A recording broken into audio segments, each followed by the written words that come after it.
Well, it was another busy day for Honolulu Ocean Safety. Officials say lifeguards rescued 14 people across Oahu. That was due to the high surf. Alina Lee continues our coverage.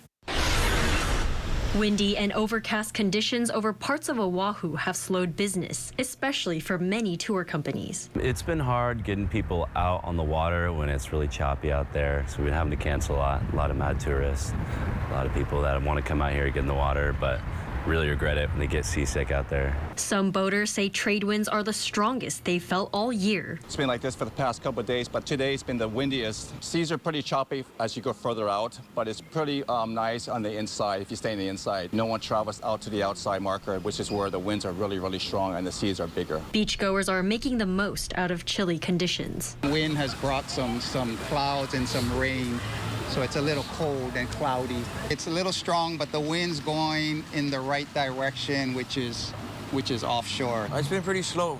It's just kind of low on surf lessons. When it's windy like this, we have to rack it so a surfboard doesn't hit a client in the head. When in doubt, it's better to put safety first. If you're an uncomfortable swimmer, you don't understand the water, try to just know your limits.